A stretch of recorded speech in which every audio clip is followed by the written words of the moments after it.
terhormat Kepala SMA Islam Sultan Agung II Kalimantan, Bapak Haji Junaidi SPD RPD, yang kami hormati Ketua Bidang Dikdasmen Yayasan Badan Wakaf Sultan Agung Cabang Kalimantan, Bapak Ibu Dewan Guru di SMA Islam Sultan Agung II Kalimantan. Segala puji bagi Allah, Tuhan seluruh sekalian alam, yang Maha Pengasih dan Maha Penyayang.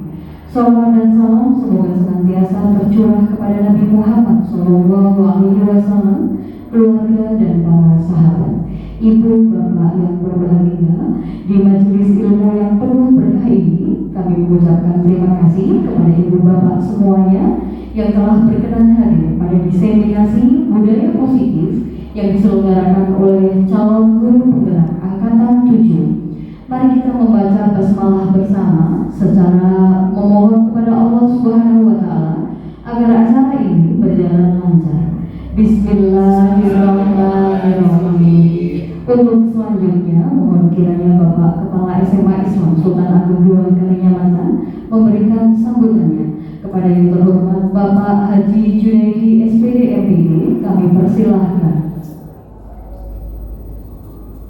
Bismillahirrahmanirrahim. Assalamualaikum warahmatullahi wabarakatuh. Waalaikumsalam warahmatullahi wabarakatuh. Alhamdulillahirabbil alamin. Wa bihi nasta'in wassalatu wassalamu ala mursalin sayyidina wa maulana Muhammadin wa ala alihi wa sahbihi ajmain.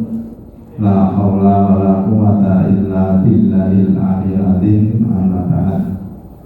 Yang saya hormati Bapak Ketua Bidang Dikdasmen Yayasan Badan Wakaf Sultan Agung Cabang Kalimantan, yang kami hormati segenap calon guru penggerak dari SMA Islam Sultan Agung II Kalimantan untuk angkatan 7 yang berjumlah 5 orang. Yang saya hormati segenap Bapak Ibu Guru SMA Islam Sultan Agung II Kalimantan Jepara. Mari terlebih dahulu kita menjadikan puji syukur kehadirat Allah Subhanahu wa Ta'ala dengan ucapan Alhamdulillahirabbil alamin. Salawat salam juga tidak lupa kita aturkan pada junjungan kita Nabi Muhammad Sallallahu Alaihi Wasallam yang kita harapkan sahabatnya di kelak kemudian hari. Bapak Ibu yang kami hormati, alhamdulillah hari ini sekolah mengadakan kegiatan untuk diseminasi budaya positif yang merupakan bagian daripada program pendidikan calon guru penggerak. Bapak Ibu yang saya hormati, menjadi sebuah kebanggaan apabila sekolah kita itu memiliki banyak guru penggerak. Karena apa? Karena guru penggerak ini bertujuan untuk meningkatkan kompetensi Bapak Ibu guru yang menjadi sumber kegiatan pembelajaran di sekolah. Guru penggerak akan mendorong sebagai upaya untuk meningkatkan kualitas pendidikan baik di sekolah maupun di luar sekolah, dengan tujuan agar dalam lingkup pendidikan kita itu semakin berkualitas. Untuk itu, setiap guru penggerak kami harapkan memiliki peran yang cukup besar untuk mengembangkan komunitas belajar di SMA Islam Sultan Agung ini. Selanjutnya kepada Bapak Ibu calon guru penggerak angkatan 7 di SMA Islam Sultan Agung ini, pada hari ini Bapak Ibu kami persilahkan untuk mengimbaskan budaya positif yang sudah Bapak Ibu pelajari Ini berada di modul berapa Bapak Ibu? Ya, yang berada di modul 1.4. Bapak Ibu yang saya hormati, Bapak Ibu, saya persilakan untuk belajar dan menggali pengalaman dan pengetahuan sebanyak-banyaknya dari rekan-rekan kita yang terlebih dahulu telah melaksanakan atau telah mengikuti program CGP, ya, yang sudah pada tahapan diseminasi budaya positif yang diselenggarakan pada hari ini. Besar harapan saya kegiatan yang diselenggarakan pada siang hari ini memberikan manfaat yang besar dalam proses pendidikan dan pengajaran yang diselenggarakan di sekolah ini. Terima kasih, semoga sukses menyertai kita bersama. Kami mohon maaf apabila ada hal-hal yang sekiranya tidak berkenan di hati Bapak Ibu. Kami akhiri. Wassalamualaikum warahmatullahi wabarakatuh. Waalaikumsalam warahmatullahi wabarakatuh. Ibu bapak guru yang hebat, sebagai seorang guru kita mempunyai tugas untuk mendidik anak-anak. Mendidik anak-anak itu sama dengan mendidik masyarakat, karena anak itu adalah bagian dari masyarakat. Mendidik anak-anak berarti mempersiapkan masa depan untuk kehidupan yang lebih baik. Demikian pula dengan mendidik masyarakat berarti ibu bapak sudah mendidik bangsa. Ibu bapak yang hebat, menurut Kak Hadi, tujuan pendidikan adalah menuntun segala kodrat yang ada pada anak-anak agar mereka dapat mencapai keselamatan dan kebahagiaan yang setinggi-tingginya, baik sebagai manusia maupun sebagai anggota masyarakat. Nah, dalam proses menuntun anak ini, kita sebagai pendidik, sebagai pamong, atau sebagai pendamping akan memberikan tuntunan dan arahan agar anak-anak kita tidak kehilangan arah dan membahayakan dirinya. Oleh karena itu, ibu bapak yang hebat, anak-anak kita perlu diberi pembiasaan budaya positif. Nah, untuk membangun budaya yang positif, sekolah perlu menyediakan lingkungan yang positif juga, aman, nyaman, agar anak-anak mampu berpikir, bertindak, dan mencipta dengan merdeka, mandiri, dan bertanggung jawab. Salah satu strategi yang perlu ditinjau ulang adalah bentuk disiplin yang dijalankan di sekolah ini. Ibu bapak yang hebat, sebagai calon guru penggerak, kami mempunyai kewajiban untuk mewujudkan budaya positif di sekolah. Karena sebagai guru penggerak, kami memiliki beberapa peran. Sebagai pemimpin pembelajaran yang dapat menggerakkan komunitas praktisi dan menjadi coach bagi guru lain dan mendorong kolaborasi antar guru untuk bersama-sama mewujudkan budaya positif.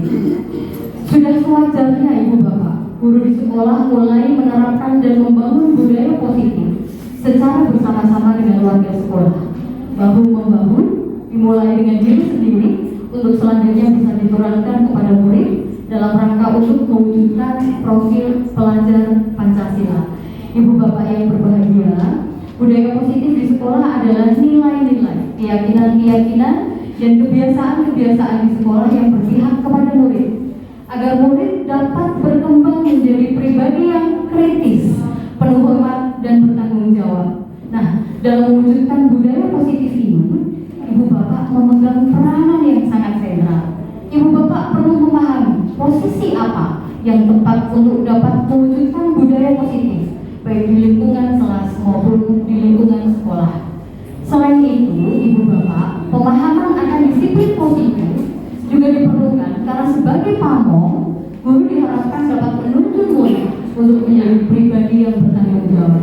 Oleh karena itu, ibu bapak, penting sekali seorang guru memahami bagaimana harus memposisikan dirinya saat berhubungan dengan murid.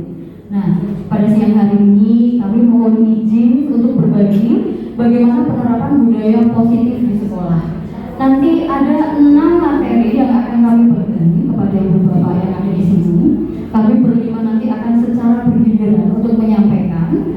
Yang pertama untuk disiplin positif dan nilai-nilai kebajikan yang akan disampaikan oleh Bapak Imam Suyuti, Sarjana Teknik. Yang mana silakan berdiri Pak. Kemudian untuk selanjutnya teori motivasi, hukuman, penghargaan, dan restitusi yang akan disampaikan oleh Ibu Afita Istarihana, Sarjana Pendidikan.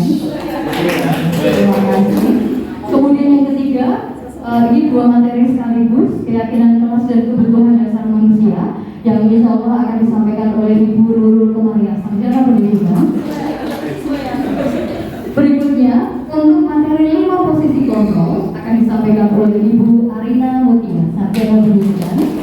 Dan yang terakhir, materi segitiga konstitusi, insya Allah nanti saya sendiri yang akan menyampaikan. Adik warga Sarjana Pendidikan. Ibu Bapak yang berbahagia, langsung saja kita mulai untuk materi yang pertama, disiplin positif dan nilai-nilai kebajikan universal. Kepada yang kami hormati Bapak Imam Suyuti, Sarjana Teknik, kami persilakan.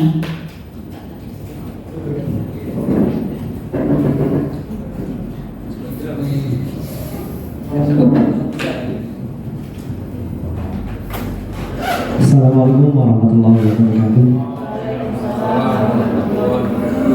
Puji syukur alhamdulillah pada kesempatan siang ini kita dapat berkumpul dalam kegiatan diseminasi budaya positif CGP Angkatan 7. Tak lupa sholawat serta salam kita haturkan kepada junjungan kita Nabi Muhammad SAW. Semoga kita adalah bagian dari umatnya yang akan mendapat syafaatnya kelak. Bapak Ibu yang saya hormati, di sini saya akan menyampaikan materi. Sebenarnya saya grogi Bapak Ibu. Saya grogi di sini ada teman-teman yang kemarin sudah menyelesaikan S2, kemudian ada teman-teman yang baru saja lolos PPG, lulus PPG, kemudian guru-guru senior yang berada di sini. Saya sendiri siapa hanya belajar guru juga barusan. Gitu.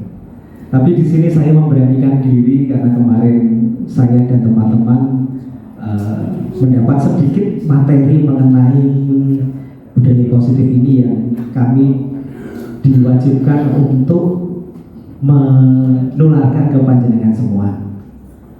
Begitu. Sebelum saya lanjut ke materi yang saya sampaikan mengenai disiplin positif dan nilai-nilai kebajikan universal, di sini saya ingin menanyakan video Bapak Ibu. Kemarin saya baru jalan-jalan dari Jepang, saya ambil video dari sana. Iya. Saya bisa atau diperhatikan ya. Nanti Bapak Ibu bisa memberikan komentar mengenai video yang saya ambil langsung dari Jepang.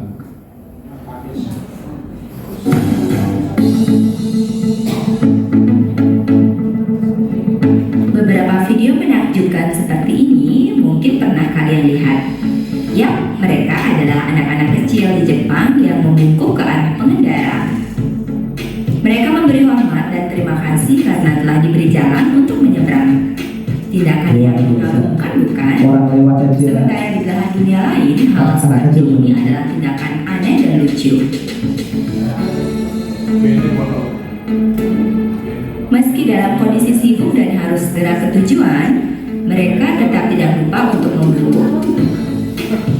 Tidak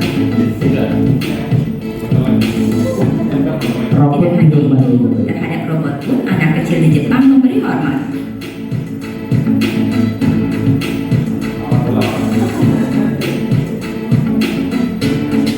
Nah, kenapa mereka bisa seperti itu? Sekeping nyaring mendapat jawaban dari berbagai sumber. Ketika di belahan dunia lain, anak-anak diajarkan dan fokus pada pelajaran akademik, sementara di Jepang sebaliknya. Keluarga dan sekolah dasar lebih fokus memberi pelajaran tata krama, nilai-nilai kebaikan, dan kedisiplinan. Dari sinilah pembangunan karakter itu dimulai. Mereka juga diajarkan untuk mandiri. Orang tua tidak pernah mengantar anak-anaknya ke sekolah. Tidak seperti tempat kita ya Bapak Ibu. Kita izin hanya menemani anak kita masuk sekolah pertama kali atau ada kegiatan apa kita harus menemani anak kita. Naik sepeda atau kendaraan umum seperti bus dan kereta. Mereka dilarang ke sekolah mengendarai mobil atau motor. Ini tentu saja melatih etos kerja keras dan sifat berhemat. Jam sekolah di Jepang dimulai pukul 8 pagi hingga 3 sore. Jika masuk sekolah lewat dari pukul 8, murid diminta berjanji untuk tidak mengulanginya kembali. Namun, janji tersebut akan berubah menjadi tindakan skorsing ketika mereka melakukan hal yang sama di kemudian hari. Skorsing ini berguna untuk memberi ganjaran supaya murid segan untuk mengulangi kesalahannya. Kita tidak akan menemukan murid yang pamer tas atau sepatu. Semuanya dapat barang yang sama, tas, sepatu, dan seragam disediakan. Kalau di tempat kita saling bersaing ya, Bu. Wajib mengenakannya HP aja tanpa harus membeli gurunya sendiri. kalah semua. Anak-anak ini tidak perlu keluar masuk kantin sekolah karena mereka mendapatkan makan siang yang telah disediakan. Kegiatan makan siang ini sangat menarik dan mengagumkan. Dari rumah, mereka wajib membawa taplak meja kecil untuk alas nampan, sumpit, sikat gigi dan gelasnya, serta sapu tangan untuk membersihkan mulut. Ketika jam makan siang tiba, ruangan kelas diubah menjadi ruang makan. Murid-murid ini dibagi ke dalam beberapa grup. Ada yang bertugas mengatur dan menyiapkan meja makan, sementara grup lain mengambil makanan ke dapur sekolah.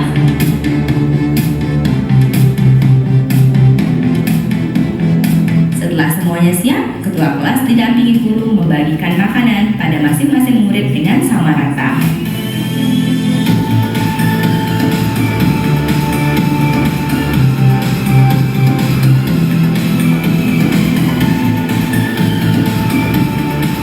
Selesai makan, mereka bersama-sama menggosok gigi di tempat duduk masing-masing dengan peralatan yang dibawa.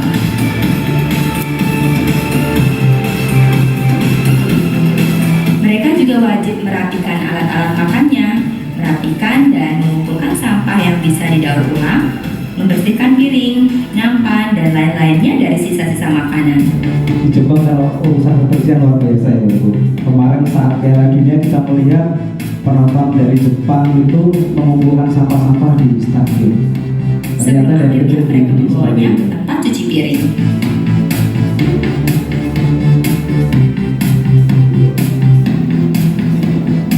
Sebelum mengakhiri jam sekolah, anak-anak ini wajib membersihkan ruangan kelasnya masing-masing. Beberapa di antaranya juga membersihkan sudut-sudut sekolah yang lain.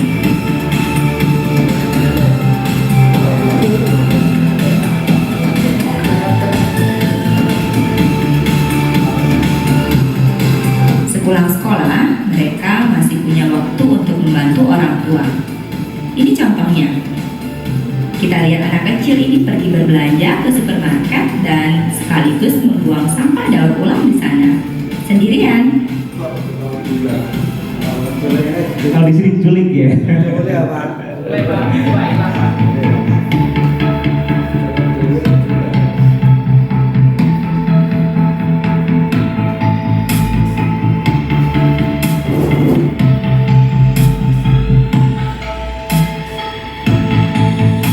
Mengagumkan melihat anak-anak kecil ini memiliki karakter hebat seperti ini.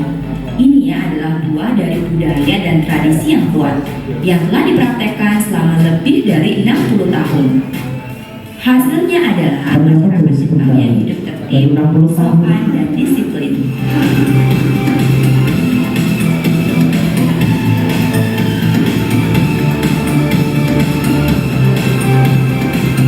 Di setiap sudut wilayah Jepang, kita bertemu dengan orang-orang yang mengantri dengan tertib, berjalan pada tempatnya, dan menghargai orang lain.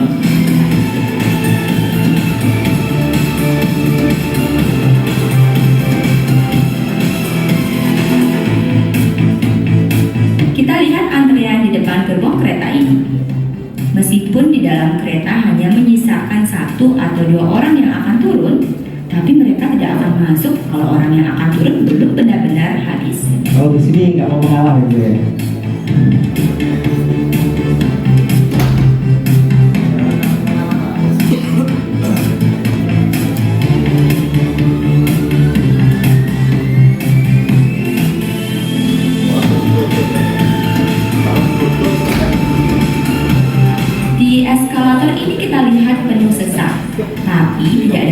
maupun yang menyerobot jalur. Benar-benar mengagumkan, bukan? Ini adalah hasil dari pendidikan karakter usia dini di Jepang. Jepang yang memiliki penduduk 126 juta jiwa adalah salah satu negara yang sangat disiplin, tertib, dan bersih. Dan juga salah satu negara yang tingkat kriminalitasnya sangat rendah. Ini membuktikan bahwa pendidikan karakter di rumah, sekolah, dan di masyarakat sangat penting.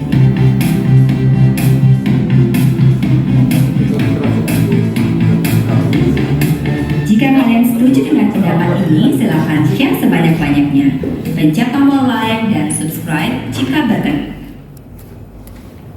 Oke, baik Bapak Ibu. Jadi dari sini saya mencatat sedikit bahwa Jepang itu mencapai titik terendah ketika Nagasaki dan Hiroshima dibom. Itu kalau saya nggak salah ingat.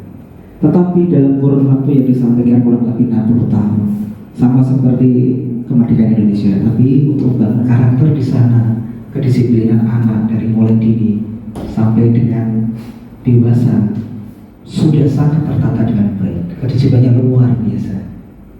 Kalau kita bandingkan di tempat kita, bagaimana Bapak Ibu? Mungkin ada yang mau dikomentari atau mau disampaikan. Bapak Ibu bisa memberikan komentar untuk video yang sudah tampil. Pak Sas, mungkin ada yang mau dikomentari.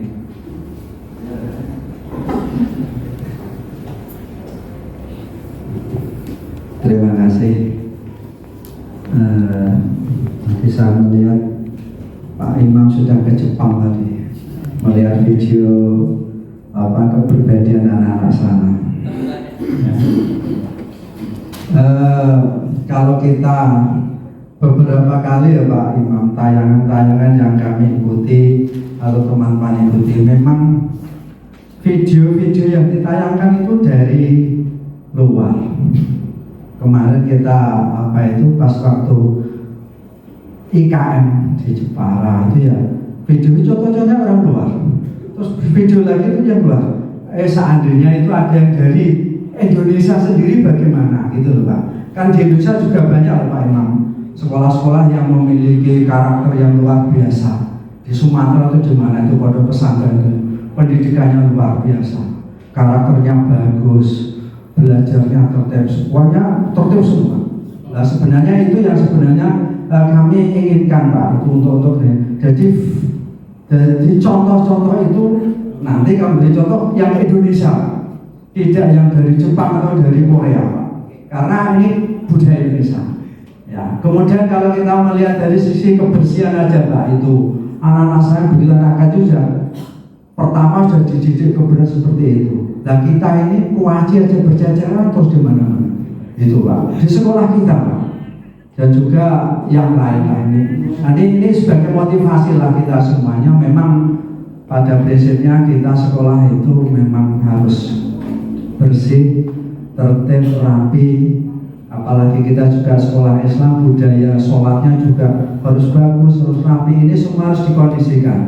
Ini dikondisikan, jadi bagaimana supaya sekolah kita ini bersih, tertib, rapi. Ini mari kita semuanya ben kaya Jepang, Pak Imam, ben kaya Jepang. Ini sekolah kita ini perlu kesana, karena kita ini ya alhamdulillah ya untuk murid akeh. Teman kadang ini sekolah kita ini gitu saya kotor, terus terang kotor, jadi kotor. Jadi ini memang perlu kita bersama bagaimana pendidikan karakter anak, membuang sampah di tempatnya, kuaci yang berjajar setiap hari satu keliling saya ada kuaci. Saya suruh membungkus itu Pak. Ya, bersihkan dulu, masukkan ke dalam, terus dan terus itu selalu. Nah ini mudah-mudahan dengan ini bisa membuka kita semuanya, rekan-rekan guru semuanya, SMA Sola nanti kembali bersih lagi, anak yang sopan santun, duduk aja nyingkrang Pak, anak sini Pak, anak wedok kakinya dua Pak, lu ketok, saya bilang gitu. Nah ini mari kita budaya ini kita bersama Pak, ini dari Bapak Ibu guru ini untuk selalu open kebersihan dan karakter kepribadian duduk yang baik bagaimana. Kalau ketemu dengan guru itu ya seperti tadi dengan mobil aja. Anak orang Jepang itu amitabha kan itu sama gitu. Kita itu ketemu gurunya ya Dok. Mari lah itu bagaimana ya, kita gerakkan bersama. Mari Pak Imam kita seperti itu. Jadi guru penggerak kabeh. Terima kasih Pak Sasmono, luar biasa. Tadi kebetulan saya pas ambil videonya di Jepang Pak Sas. Jadi kurang lebih secara umum di Jepang itu rata-rata karakter anaknya seperti itu Pak. Kalau di Indonesia itu hanya di tempat-tempat tertentu atau di sekolah-sekolah tertentu. Jadi kalau kita bisa mengambil nilai-nilai kedisiplinan yang ada di Jepang kemudian kita terapkan di dalam sekolah kita pada khususnya, tidak menutup kemungkinan anak-anak kita akan mempunyai karakter yang luar biasa bagusnya. Bapak Ibu guru yang saya hormati, untuk masuk ke dalam materi disiplin positif, saya ada pertanyaan Bapak Ibu. Di sini, ya pertanyaan yang pertama, hukuman dapat mendisiplinkan anak. Bapak Ibu setuju tidak bahwa hukuman itu bisa membuat anak menjadi disiplin? Pertanyaan yang kedua adalah pemberian hukuman dengan hal positif seperti membaca atau membersihkan halaman, kemudian itu hal-hal tersebut dapat meningkatkan kedisiplinan anak. Bapak Ibu setuju tidak? Kemudian yang ketiga, memberi penghargaan dapat meningkatkan motivasi belajar anak.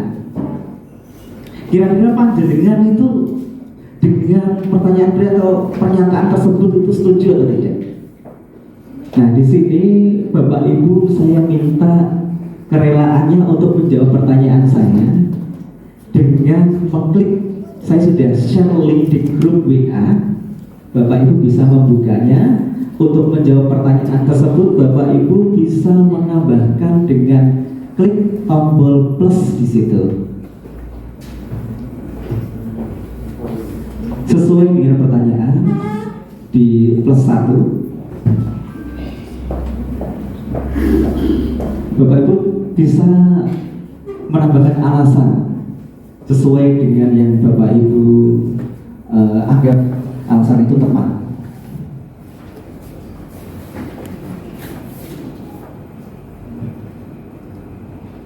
Langsung dikirim ya, di subjek bisa diisikan nama panjenengan di bawah.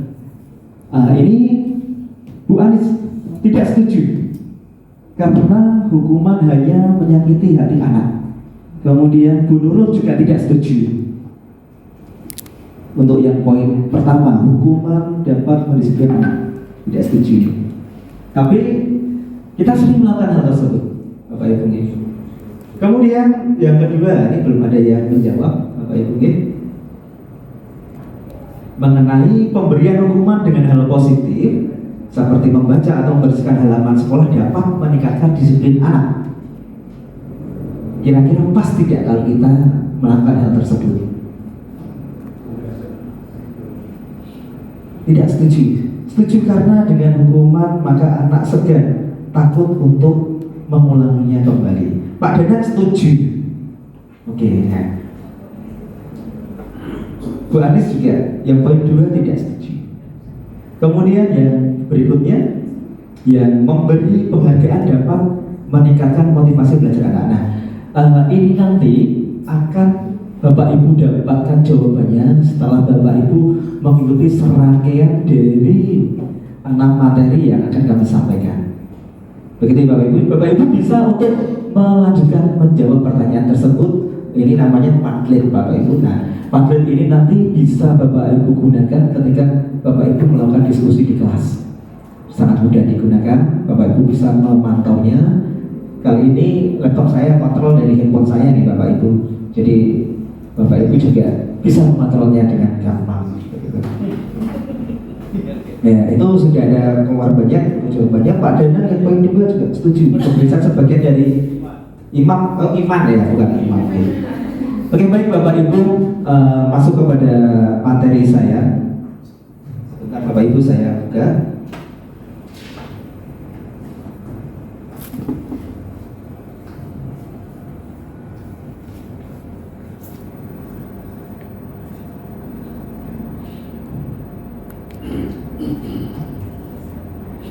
Di sini saya mendapat materi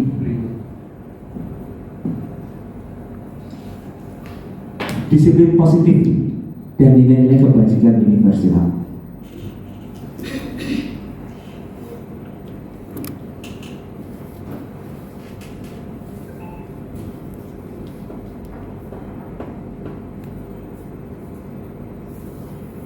Nah, di sini ada sebuah kegiatan Bapak Ibu. Ini untuk merubah paradigma kita mengenai sebuah kontrol. Nah, dalam kegiatan tersebut, ini kita berikan nama kegiatan kepalan tangan. Mungkin Bapak Ibu pernah mendengar hal tersebut.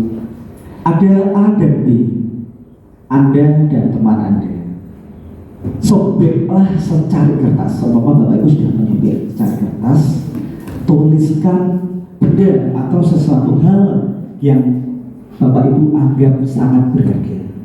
Kemudian letakkan di salah satu tangan Anda dan genggam benda atau secari kertas tersebut dengan segala daya.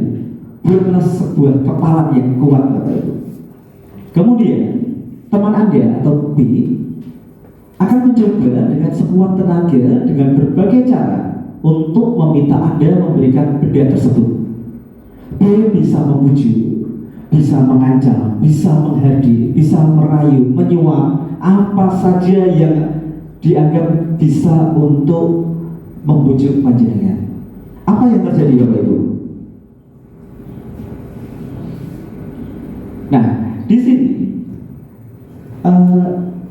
ada timbul pertanyaan, apakah Anda atau B yang membuka kepalan tangan Anda? Jadi Anda sendiri atau B yang berhasil membuka kepalan tangan Anda? Mengapa? Apa alasan Anda atau B membuka kepalan tangan Anda? Yang kedua, apakah Anda atau B menutup kepalan tangan Anda? Mengapa? Apa alasan Anda atau B tetap menutup kepalan tangan Anda? Yang ketiga, dalam kegiatan ini sesungguhnya siapa yang memegang kendali atau kontrol membuka dan menutup kepalan tangan Anda? Jawabannya apa Bapak Ibu? Yang pertama kira-kira atau yang kedua jawaban panjenengan? Banyak faktor. Boleh Pak Denan, faktornya apa bisa disampaikan? Bisa diri sendiri, Bisa diri sendiri, bisa dipaksa orang lain. bisa orang lain. Alasannya apa Pak Denan? Faktor takut dan tidak takut ini. Faktor takut dan tidak takut. Karena kita Oke. belum tahu ini beli siapa kan belum tahu. Betul sekali Pak Denan, ya. Jadi ada beberapa faktor. Di sini saya berusaha menjawab. Jawabannya tentu kita sendiri yang memegang kontrol atau kepalan tangan kita. Apakah kita mau membuka atau menutup kepalan tangan kita? Itu bergantung pada diri kita masing-masing sesuai dengan kebutuhan dasar kita saat itu. Jika kita seperti yang Pak Denan sampaikan, kita membutuhkan sesuatu dari seseorang karena kita takut, bisa saja kita membukanya. Tapi tetap kontrol tersebut ada pada kita. Kita membukanya atau tidak itu tergantung dari kita. Ya, kalau kita tidak membuka, jelas resiko kita sudah tahu. Kalaupun kita membukanya, kita juga sudah tahu resikonya. Semua kontrol ada di tangan panjenengan semua.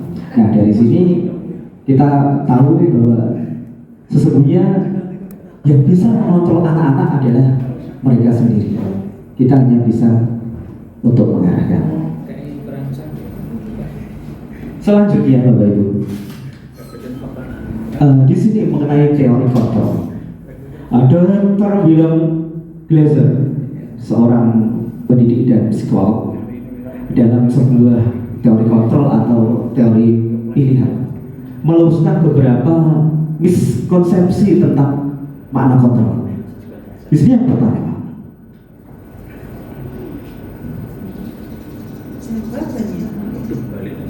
kembali lagi Pak. Apakah guru bisa mengontrol murid? Dirinya sendiri. Jadi selama ini kita menganggap bahwa kita itu bisa mengontrol murid, tapi dikatakan itu adalah sebuah ilusi guru mengontrol murid. Pada dasarnya kita tidak dapat memaksa murid untuk berbuat sesuatu jikalau murid tersebut memilih untuk tidak melakukannya.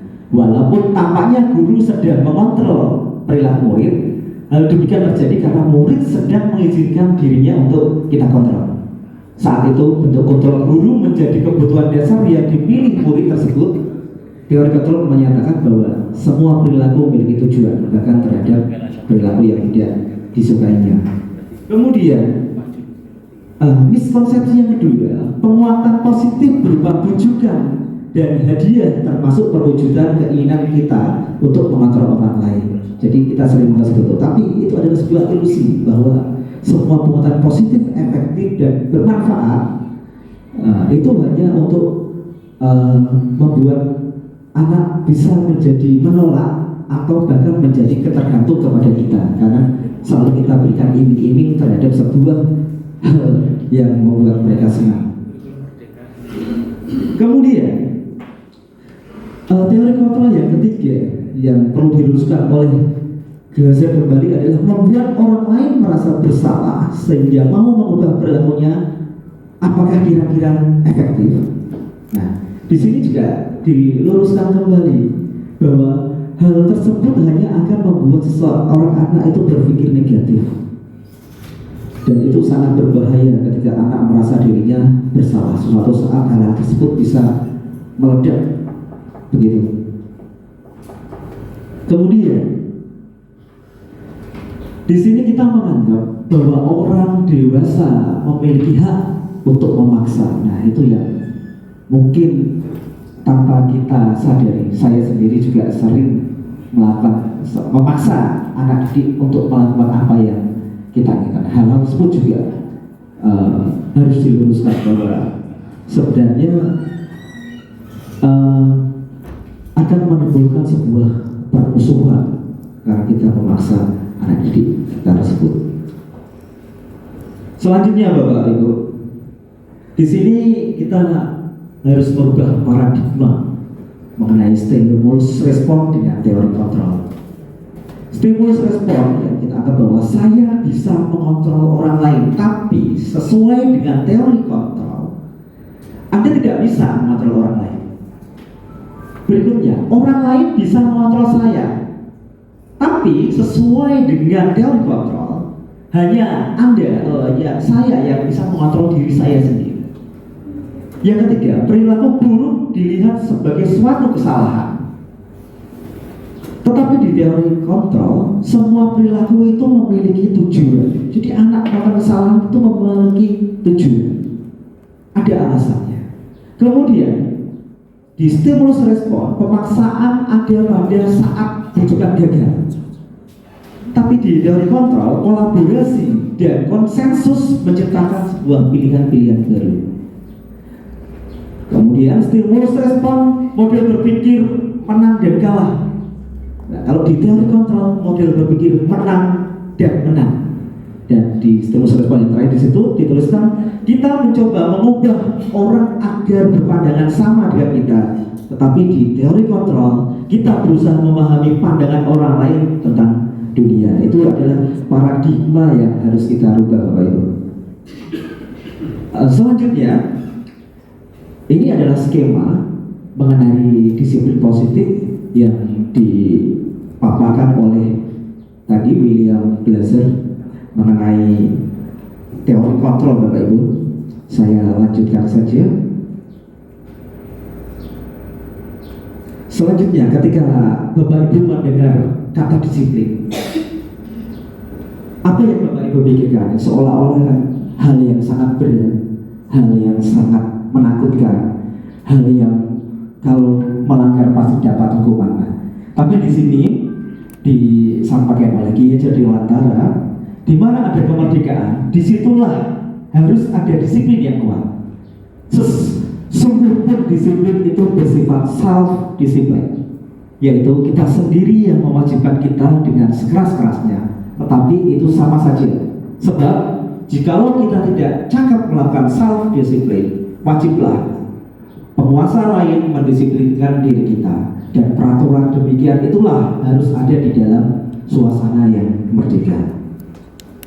Bapak Ibu yang saya hormati, di situ Ki Hajar Dewantara menyatakan bahwa untuk mencapai kemerdekaan atau dalam konteks pendidikan kita saat ini, untuk menciptakan murid yang merdeka, syarat utamanya adalah harus ada disiplin yang kuat. Disiplin yang dimaksud adalah disiplin diri yang memiliki motivasi internal, motivasi eksternal. Jika kita memiliki motivasi internal, maka kita memerlukan. Jika kita tidak memiliki motivasi internal, maka kita memerlukan pihak lain untuk mendisiplinkan kita atau motivasi eksternal, karena berasal dari luar, bukan dari dalam diri kita sendiri. Jadi di sini Bapak Ibu kita harus mencoba untuk memunculkan motivasi internal dalam diri siswa-siswi kita. Kaitannya menjelaskan mengenai kemerdekaan yang disampaikan oleh Ki Hajar Dewantara. Di sini dijelaskan, menurut merdekanya Ki Hajar Dewantara adalah merdeka iku jarwanya nora mau melepasi pamrih nging uga kuat kuasa amandiri priyaga.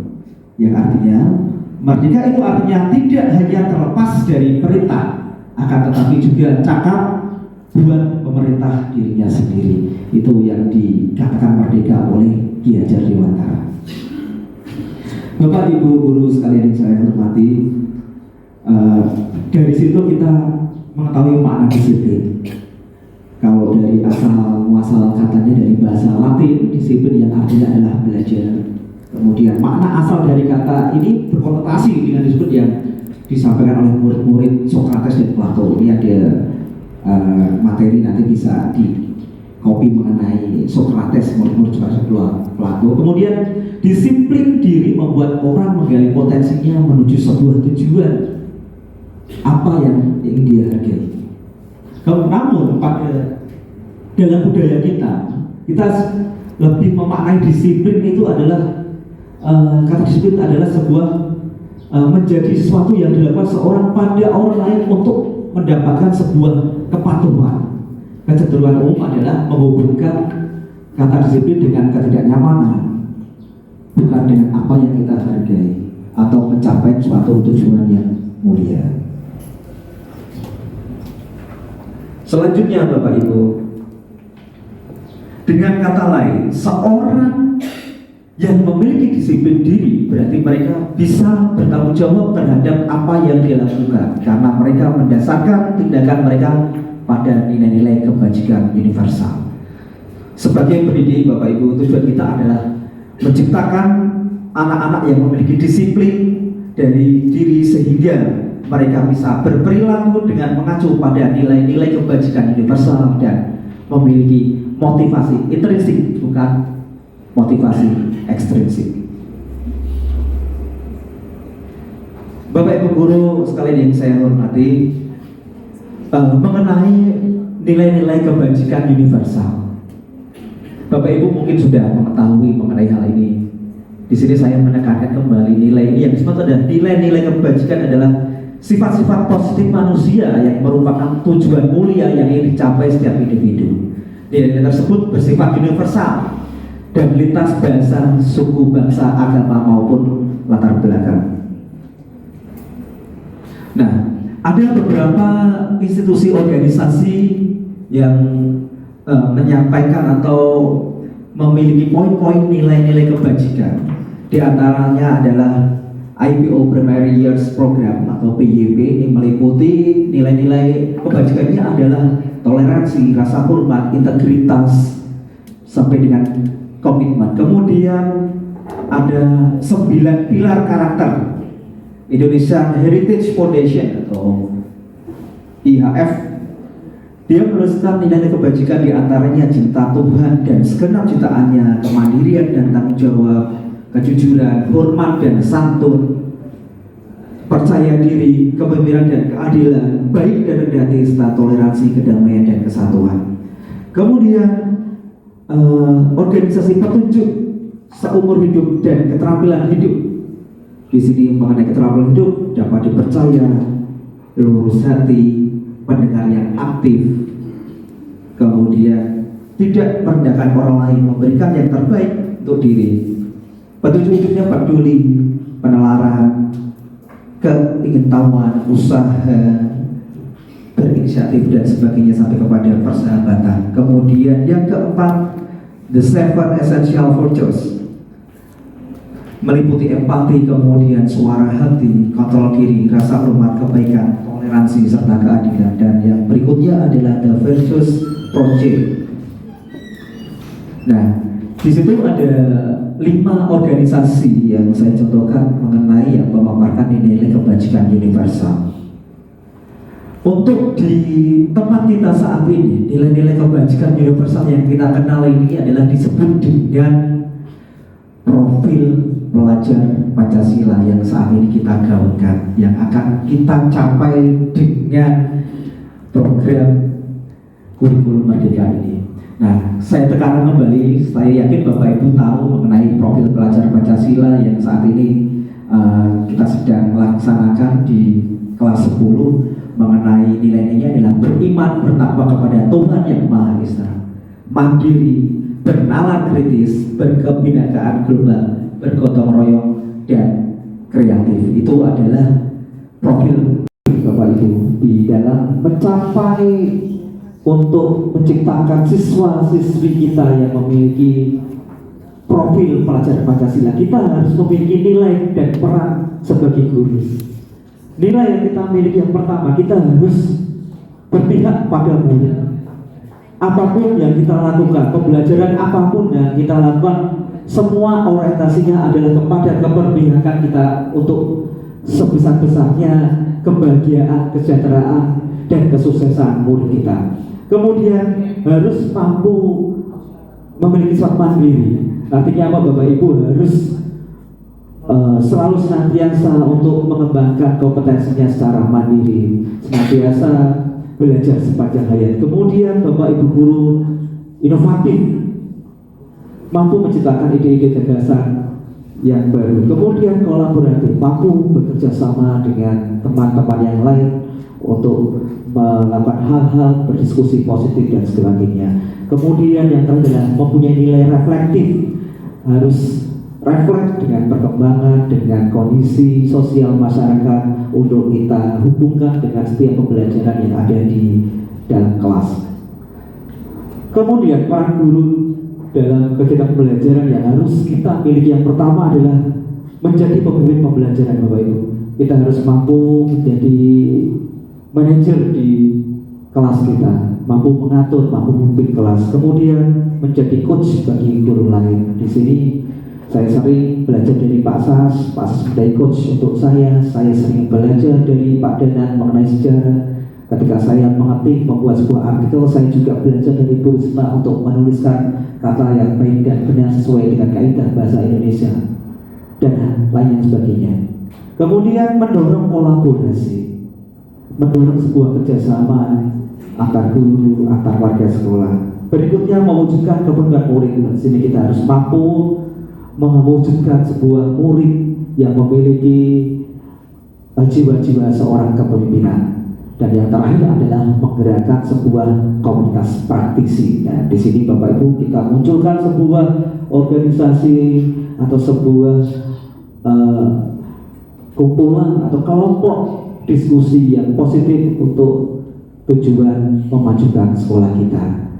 Demikian Bapak Ibu untuk mengenai disiplin positif dan nilai-nilai kebajikan universal yang bisa sampaikan. Banyak sekali mungkin yang belum bisa sampaikan dengan baik. Mohon kiranya Bapak Ibu bisa memaafkan. Demikian kurang lebihnya yang saya sampaikan. Saya akhiri. Wassalamualaikum warahmatullahi wabarakatuh. Terima kasih Pak Uno, luar biasa sekali. Sudah tambah pengetahuan ya Ibu Bapak? Alhamdulillah. Nanti selanjutnya banyak ilmu-ilmu dan pengetahuan lain yang bisa Ibu Bapak dapat. Selanjutnya untuk teori motivasi, hukuman, penghargaan dan restitusi kepada yang kami hormati Ibu Afita Istariana, kami persilakan.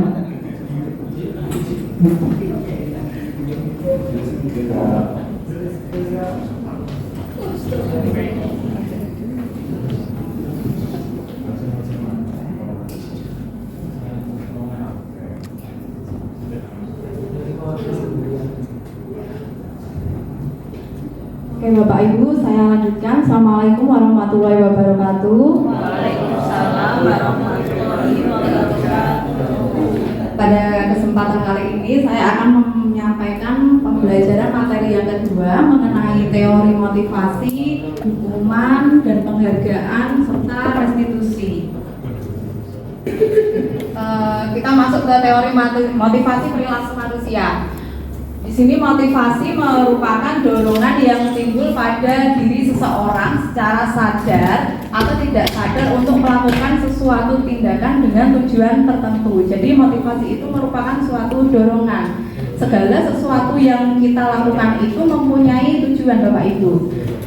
Di sini motivasi ada dua, yaitu motivasi intrinsik, motivasi yang berasal dari diri kita sendiri, dan yang kedua ada motivasi ekstrinsik, motivasi yang timbul di luar diri kita.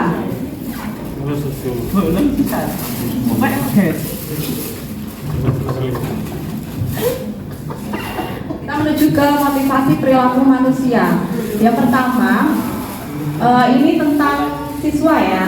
Jadi misalnya siswa melakukan disiplin itu sifatnya kita itu memaksa, dan di situ dari hukuman siswa akan menyembunyikan kesalahan.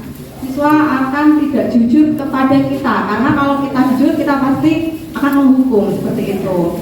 Dan yang terakhir, hukuman itu menjadi murid menjadi rendah diri, dapat menyebabkan menjadi rendah diri.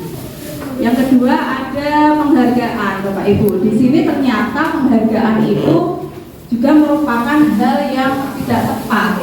Ada sisi positif dan juga ada sisi negatifnya. Kita akan melihat penghargaan itu tidak efektif. Jadi tidak efektifnya itu begini, Bapak Ibu. Seorang siswa itu melakukan sesuatu karena ia itu ingin mendapatkan hadiah misalnya. Jadi kalau tidak ada hadiahnya dia tidak ingin melakukan, dia hanya menginginkan suka diiring-iringi seperti itu, Bapak Ibu. Ya, penghargaan dapat merusak hubungan atau menimbulkan sifat iri.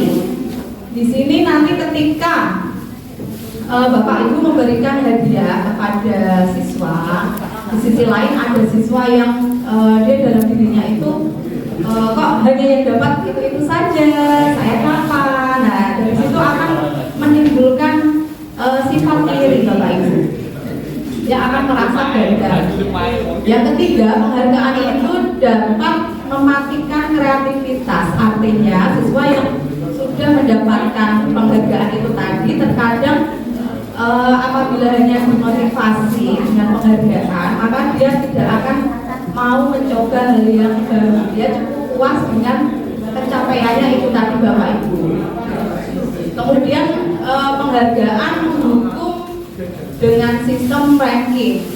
Bapak Ibu, di sekolah kita, di rapat sekolah kita sudah tidak ada yang namanya ranking ya, Bapak Ibu, karena ada sisi negatifnya. Jadi dampaknya bagi siswa, terutama bagi siswa yang peringkatnya jelek, nanti dia akan timbul rasa rendah diri, atau mungkin menjadi bahan omongan teman-teman, bullying, atau bahkan ketika di rumah orang tuanya itu menghukum, menyalahkan seperti itu.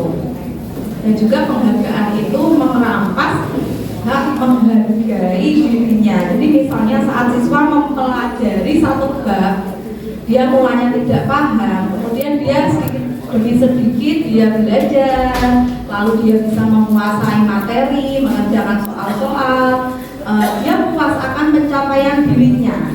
Tapi ketika Bapak Ibu memberikan hadiah, itu maka siswa tersebut sudah termotivasi secara eksternal. Jadi cukup puas dengan hadiah tadi, Bapak. Ya, kita menuju ke konsep disiplin dengan identitas sukses. Di sini ada kata konsekuensi, Bapak Ibu. Konsekuensi itu misalnya apabila siswa melakukan kesalahan, dia harus bertanggung jawab untuk memperbaiki kesalahan itu. Misalnya ini ada kasus siswa menumpahkan minuman temannya di kelas ya, otomatis konsekuensinya siswa tersebut harus membersihkannya seperti itu ya. Konsekuensi di sini sifatnya penguatan jangka pendek. Artinya kita setelah memberikan konsekuensi dibersihkan lantainya itu sudah selesai. Yang kedua, konsekuensi perlu monitoring berkelanjutan. Jadi sebagai guru misalnya siswa tersebut tadi yang menumpahkan air kan sudah kita kita berikan konsekuensi. Ketika dia mengulangi permasalahan yang sama, apakah dia akan melakukan hal yang sama atau tidak, seperti itu. Yang ketiga ada yang namanya stimulus dan respon. Nah ini sangat berkaitan Bapak Ibu. Ketika kita memberikan stimulus, ada siswa yang menumpahkan minumnya itu tadi, kita bilang ke anak, kenapa kamu membersihkannya, upaya apa yang akan kamu lakukan. Nah kamu bisa membersihkan tidak? Nah dia merespon, iya ibu, saya akan meminta maaf, saya akan membersihkan minumannya, saya akan mengambil lapel, seperti itu. Yang kemudian ada dari konsekuensi tersebut, murid menghormati peraturan. Nah, di situ murid menghargai gurunya karena telah membuat peraturan di kelas ya. Kemudian ada konsekuensi yang terakhir, siswa kehilangan waktu untuk memenuhi kesalahannya ya. Nah kemudian di next selanjutnya itu ada yang namanya restitusi Bapak Ibu. Restitusi ini merupakan hal yang baru yang saya pelajari di budaya positif ini Bapak Ibu. Saya baru mendengar yang namanya kata restitusi di modul 1.4 ini ya. Dalam restitusi itu merupakan konsep disiplin dengan identitas sukses Bapak Ibu.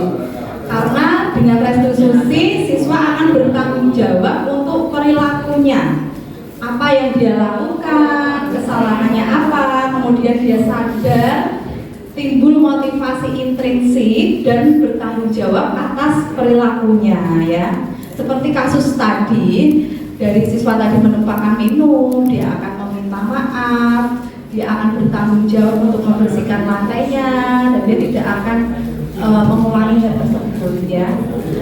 Dari restitusi fokus pada pemecahan masalah jangka panjang Bapak Ibu.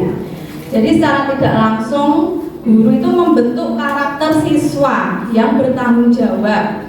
Karena dengan restitusi itu kita hanya menanyakan kepada siswa apa keyakinan dirinya untuk memperbaiki permasalahannya itu tadi.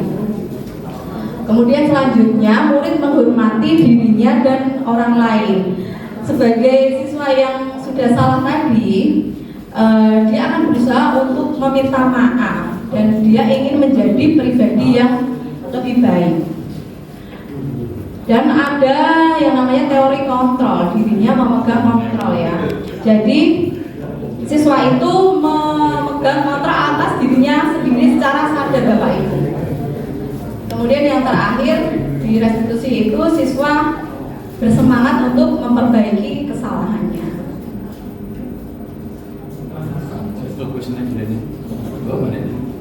Ya. Konsep disiplin pendekatan restitusi, sebuah cara menanamkan disiplin positif pada murid ya. Kita kenalan dulu dengan yang namanya restitusi ya Bapak Ibu. Di sini restitusi adalah proses menciptakan kondisi bagi murid untuk memperbaiki kesalahan mereka dengan karakter yang lebih kuat. Itu menurut pendapatnya dosen tahun 2004 ya. Ciri-ciri restitusi tersebut yang pertama, bukan menebus kesalahan, namun siswa belajar dari kesalahan itu. Bukan mencari siapa yang salah, siapa yang benar, tapi menemukan solusi dari kesalahannya.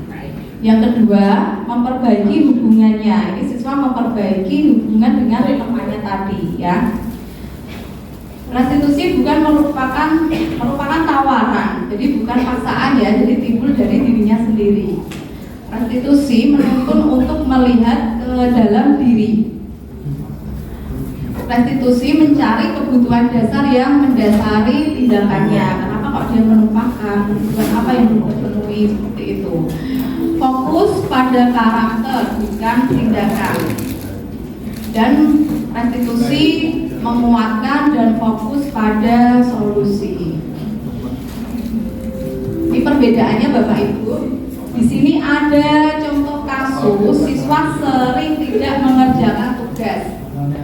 Nah, kalau berdasarkan hukuman, guru akan menghukum siswa tersebut berdiri di lapangan selama 1 jam. Nah, dari hukuman itu kemudian guru marah dan siswa menjadi takut, ya. Ini menyikapi kasus tersebut. Kalau berdasarkan konsekuensi, guru memberikan konsekuensi untuk mengerjakan tugasnya saat istirahat atau dikerjakan sebanyak 3 kali lipat. Dan di sini guru tegas dan siswa menghormati peraturan. Seperti itu Bapak Ibu. Kalau dari segi restitusi, guru menanyakan keyakinan kelas atau dirinya dan membantu siswa menyelesaikan masalahnya. Di sini dalam hal ini guru terbuka dan siswa menghormati dirinya dan orang lain. Itu ya Bapak Ibu. Demikian materi pembelajaran yang dapat saya sampaikan. Mohon maaf jika ada salah kata. Assalamualaikum warahmatullahi wabarakatuh. Waalaikumsalam warahmatullahi wabarakatuh. Untuk Ibu Afiqah, Bapak Ibu, bagaimana Bapak Ibu? Sudah paham ya bedanya antara hukuman, konsekuensi, dan restitusi? Yang selama ini Bapak Ibu lakukan terhadap anak? Semuanya sudah dilakukan ya? Oh, kasih sayang. Oke, terima kasih. Selanjutnya kami persilahkan kepada Ibu Nurul Komarina untuk menyampaikan materi tentang keyakinan kelas dan kebutuhan dasar manusia.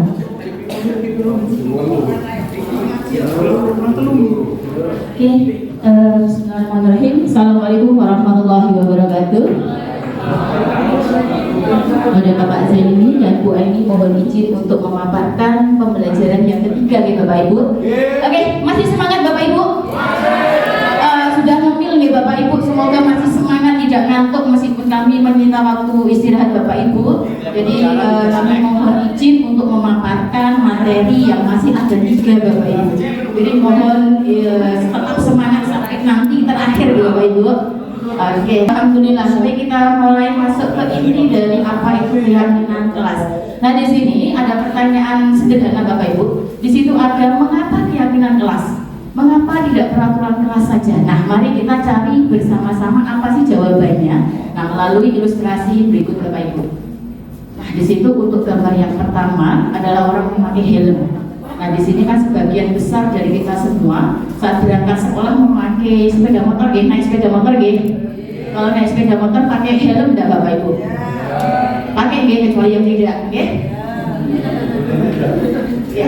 Nah, kira-kira Bapak Ibu saat panjenengan semuanya memakai helm saat naik motor, itu kira-kira hanya untuk mematuhi peraturan pemerintah atau karena ada faktor intrinsik dari diri panjenengan semua, misalnya untuk faktor keselamatan atau apa Bapak Ibu misalnya? Bagaimana pemulaan? Untuk keamanan. Oke, mungkin yang lainnya Pak Sari. Peraturan. Kalau Pak Fahmi gimana tadi? Polisi karena takut. Polisi karena peraturan dari pemulaan nanti karena ada keamanan. Tidak relevan berarti untuk kesehatan Bu Nene. Nah, benar sekali Bapak Ibu. Yang sebenarnya yang kita inginkan itu adalah motivasi intrinsik Bapak Ibu, yang motivasi yang muncul dari diri kita sendiri. Nah, nanti kita akan cari jawabannya yang tepat yang mana, apakah peraturan, apakah tentang keamanan ataupun keselamatan. Nah, berikut yang kedua Bapak Ibu. Di situ ada gambar seorang wanita cantik Bapak Ibu. Ya, di situ ada yang memakai masker. Ini yang disenangi Pak Danang ini karena yang cantik-cantik. Ya. Nah, dulu waktu kita pandemi Covid, kita kan ada peraturan bahwa kita wajib menggunakan masker. Nah, kira-kira ini itu karena faktor apa Bapak Ibu? Apakah karena ingin kesehatan kita atau karena peraturan di pemerintah? Bagaimana Bu Ida? Takut menghormati, oke, karena belum cukup sambung ya Bu ya. Oke, apa lagi? Coba selain lidah. Melu koncol nih, melu temannya nih. Ayo siapa lagi mungkin? Dan apa Pak Aziz? Fashion trend, oke ya. Jadi ini adalah alasan-alasan yang muncul mengapa kita wajib memakai masker. Nah, nanti kita akan cari jawabannya masing-masing Bapak Ibu. Bagaimana Pak? Anak-anak kurang pede sehingga sampai sekarang masih banyak yang memakai masker. Ya. Nah, ini kita bisa perhatikan anak-anak kita yang di sini juga masih banyak memakai masker. Nah, ini mungkin karena faktor kesehatan ya Bapak Ibu, mereka masih ada rasa was-was tertular adanya COVID-19 ini. Baik, yang ketiga, di situ ada pernyataan mengapa memiliki peraturan. Ya, kita memiliki peraturan harus datang tepat waktu atau sebelum pembelajaran dimulai di sekolah. Kira-kira ini hanya karena takut sama Pak Jun atau karena disiplin atau menghormati diri kita sendiri Bapak Ibu? Gimana? Ayo jawab jujur Bapak Ibu, kenapa kira-kira? Karena kenyamanan di Bapak Ibu ya, beda ya. Karena kenyamanan dari diri kita, berarti kita menghormati diri kita sendiri, menghargai diri kita sendiri. Nah, sebenarnya benar tepat sekali apa yang tadi diutarakan oleh Bu Mulan, Bu Irga tadi, ya, bahwa ada keamanan, kenyamanan, kemudian kesehatan. Itu kan sebenarnya yang disebut dengan keyakinan Bapak Ibu. Nah, keyakinan itu apa? Keyakinan yaitu nilai-nilai kebajikan universal, ya, yang disepakati secara tersirat dan tersurat, lepas dari latar belakang suku, negara, bahasa maupun agama. Jadi langsung saja ya, biar menyingkat waktu. Nah, sekarang kita masuk ke kebutuhan dasar manusia. Nah, di sini ada foto yang ada di depan. Beliau adalah seorang psikolog Bapak Ibu dari Amerika Serikat yang bernama Dr. William Glasser.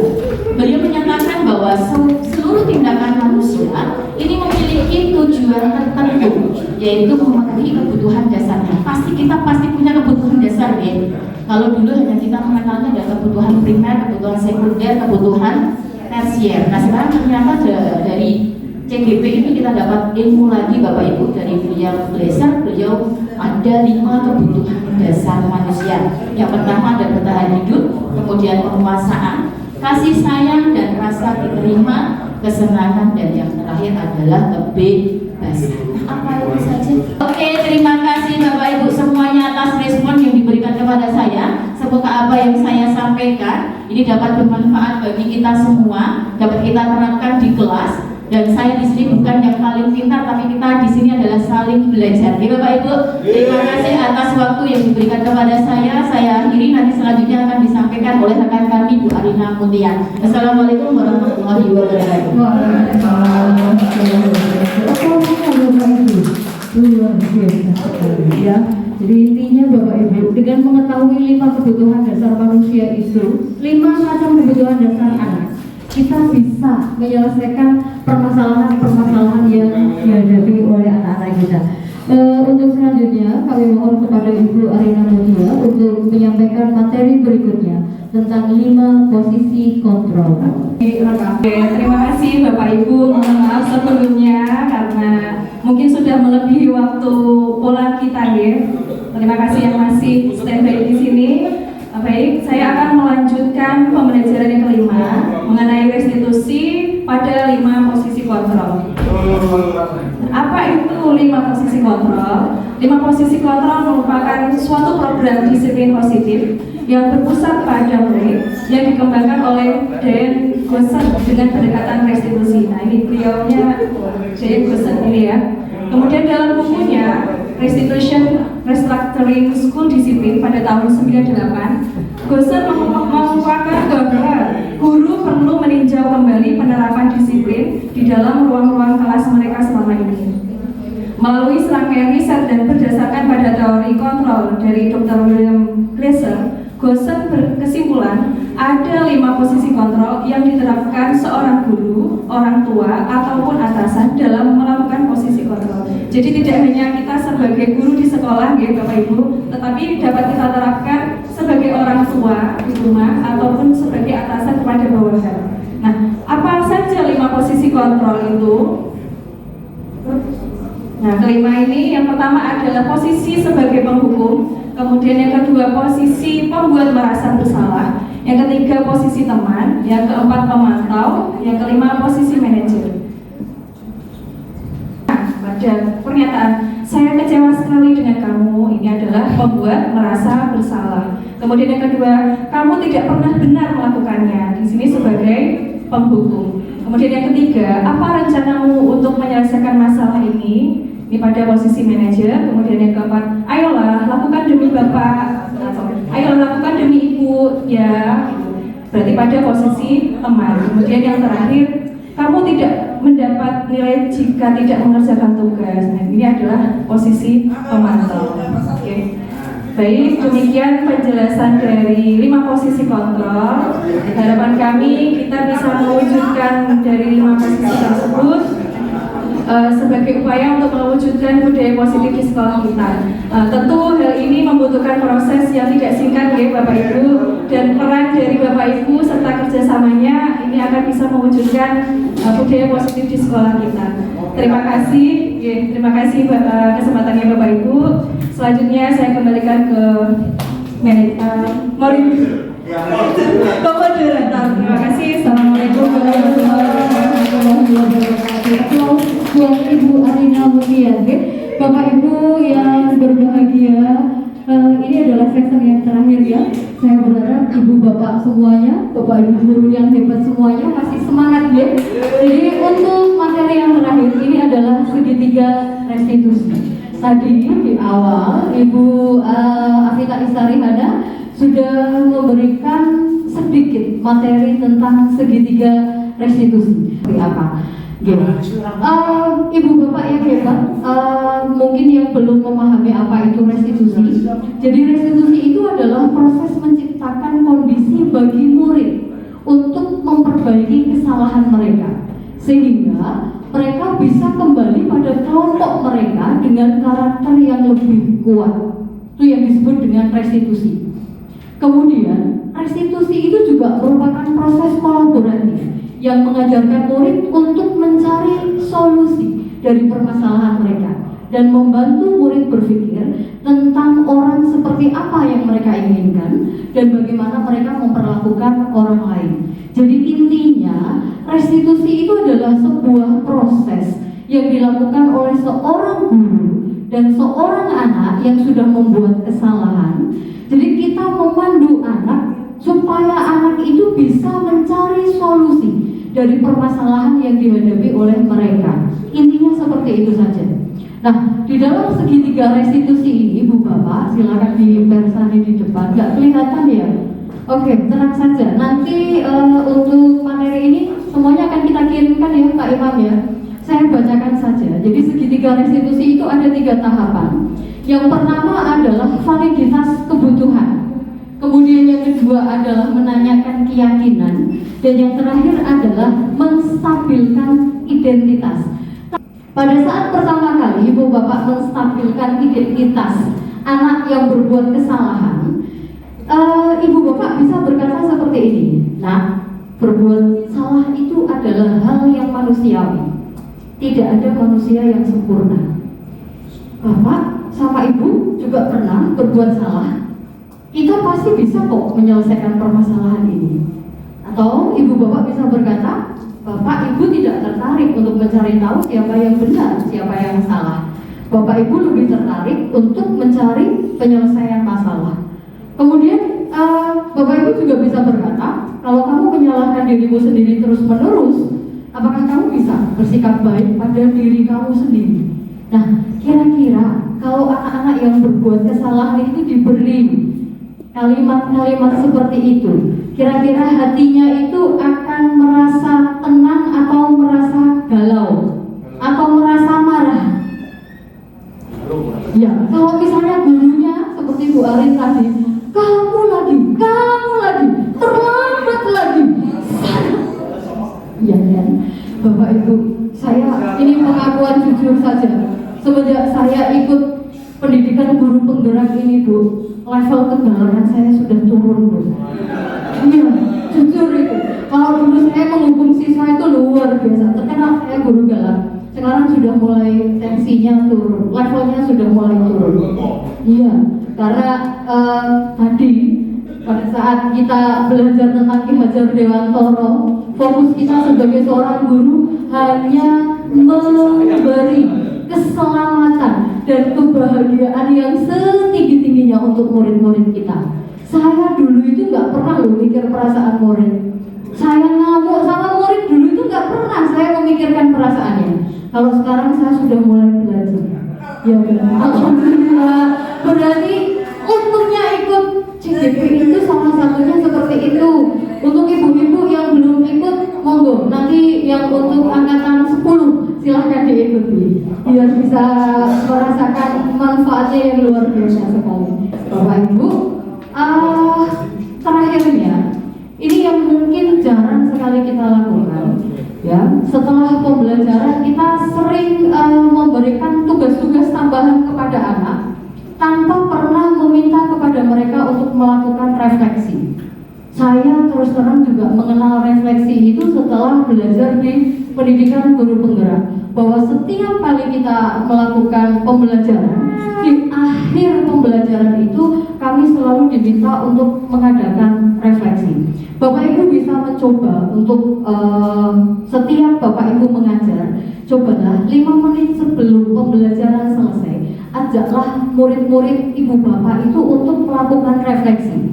Minimal yang pertama Ibu Bapak bertanya, apa perasaan kamu setelah mengikuti pembelajaran ini? Kalau Bapak Ibu pengen perso, saya sudah praktek itu, dan jawabannya anak saya 90%. Belajar akuntansi itu panik, bosen, dan tegang, panik, takut, dan lain-lain sebagainya. Iya. Enggak, karena memang pelajarannya kan butuh analisa yang sangat kuat. Jadi beberapa kali refleksi, saya sudah melakukan refleksi di kelasnya Bu Mulat untuk yang keempat kali. Saya baru bisa mendapat jawaban dari murid-muridnya. Sekarang saya lebih tenang belajar ekonomi. Saya sudah menemukan kebahagiaan ketika belajar ekonomi, meskipun masih ada anak-anak yang panik. Baru setelah itu saya lanjutkan, apa yang kamu dapat? Pembelajaran apa yang kamu dapat setelah melakukan pembelajaran dengan materi seperti ini? Nah, dengan melakukan refleksi-refleksi seperti itu, saya akhirnya tahu anak-anak saya ini yang dimau apa, saya harus bagaimana, dan lain-lain sebagainya. Kalau dulu anak-anak saya itu cenderung takut berhadapan dengan saya, sekarang ketakutan mereka sudah mulai berkurang. Dan mereka sudah mulai enjoy belajar bersama-sama dengan saya.